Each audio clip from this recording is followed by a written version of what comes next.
அஜித் அவர்களுடைய திரையுலகில் 33 வருஷம் நிறைவடைஞ்சிருக்காரு. ரீசெண்டாக ஒரு ஸ்டேட்மெண்ட் ஒன்று விட்டிருந்தாரு, எல்லாருக்குமே நன்றி சொல்லி. அதில் வந்து ஒரு பாயிண்ட் எது ரொம்ப பேசப்படுதுன்னா, உங்களுக்கு தெரிஞ்சிருக்கும். நானா இண்டஸ்ட்ரிக்கு வந்து என்னோட உழைப்பால் தன்னுழைப்பால் நான் வந்தேன், யாருடைய உதவியுமே இல்லாமல் வந்தேன். அதை வந்து ரொம்ப கான்ட்ரவர்சியாக பார்த்துட்டு இருக்காங்க. உங்களோட டேக் ஆன் தட்? இல்லை அது வந்து எப்படின்னா, ஒரு இண்டஸ்ட்ரியில் இருக்கோம் வச்சுங்களேன், நம்ம ஒன்று கொடுப்போம், அவங்க ஒன்று கொடுப்பாங்க. நம்ம ஒன்றுமே கொடுக்காம அவங்க ஒன்றும் கொடுக்க போகிறது இல்லை.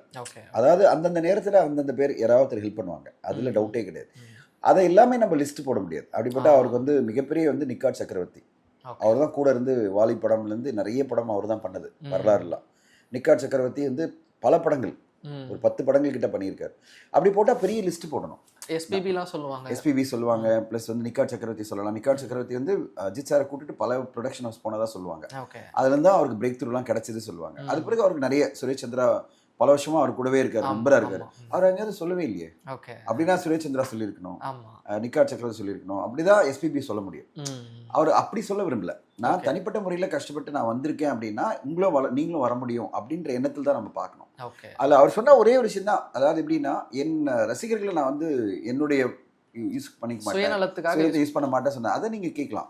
அது உண்மையிலேயே ரொம்ப பவர்ஃபுல்லான ஒரு ஸ்டேட்மெண்ட். அதாவது என் ரசிகர்கள் என் படத்தை மட்டும் தான் பார்க்கணுமே தவிர என் சுயநலத்துக்கு நான் யூஸ் பண்ணக்கூடாது, அவங்கள பாதை திருப்பக்கூடாது அப்படின்றதுல ரொம்ப ஸ்ட்ராங்கா சொல்லியிருக்காரு. அது மட்டும் தான் எனக்கு வந்து ரொம்ப ஸ்ட்ராங்கா இருந்தது தவிர இது வந்து நியாயமா இருந்தது.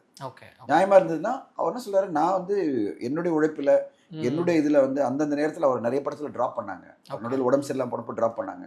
ஆனா அதெல்லாம் தாண்டி வந்தார். நடுவில் வந்து முதுகு தடத்தில் அவருக்கு பிரச்சனை இருந்தது, அதெல்லாம் தாண்டி தான் வந்தார். அந்த நேரத்தில் வந்து ஈஸ் லைக் எ ஃபீனிக்ஸ், அப்படி போவார், திருப்பி வருவார். அவருக்கு வந்து வரிசையாக ஒரு 6-7 படம் தோல்வி அடையும். ஆனால் அவரே சொல்லியிருக்கா சார், என் அளவுக்கு தோல்வி கொடுத்துருந்த இன்னொருத்தவங்க கொடுத்துருந்தா இண்டஸ்ட்ரியிலே இருந்திருக்க முடியாது. ஒரு காலகட்டத்தில் அவரோட தொடர்ந்து 7 படங்கள் ஃப்ளாப். 7 படங்கள் ஃப்ளாப் ஆச்சு. மார்க்கெட்ல இருந்து ஓவர்கம் ஆகுது, அதை ஓவர்கம் பண்ணி ஜெயிச்சு வர்றாரு. அதனால தான் அவர் சொல்றாரு, நான் வந்து அந்த நேரத்திலையும் நான் தான் கஷ்டப்பட்டு முன்னுக்கு வந்தேன், நானே வந்து இன்னைக்கு பொசிஷன் வந்து அச்சீவ் பண்ணியிருக்கேன். தோல்விகள் என்ன பாதிக்கவே இல்லைன்னா அப்போ எவ்வளோ ஸ்ட்ராங்காக இருக்கணும் அவர். மனசளவில் நம்ம எவ்வளோ பாதிக்கப்படும். 7 படம் தான் என்ன அர்த்தம், வாழ்க்கையே முடிஞ்ச மாதிரி தான். உங்களை யாரும் கண்டு கூட மாட்டாங்க, மதிக்கூட மாட்டாங்க. ஆனால் அதை மீறி அவர் வந்து ஜெயிச்சிருக்காருல்ல, இன்னைக்கு உச்சத்தில் வந்து நிற்கிறாருல்ல, அதை அவர் சொல்றாரு. அதை மட்டும் தான் பார்க்கணுமே தவிர லிஸ்ட் போடலன்னா அவர் லிஸ்ட் பெருசாக போட்டுக்கலாம், ஒரு பேராக போடலாம், அவ்வளோ பேர் இருப்பாங்க அவருக்கு வாழ்க்கையில் கான்ட்ரிபியூட் பண்ணவங்கலாம். அது அப்படி வரல. அவருடைய பாயிண்ட் ஆஃப் வியூ வந்து எனக்கு வந்து நான் என்னுடைய உழைப்பில் வந்திருக்கேன்னு சொல்றாரு.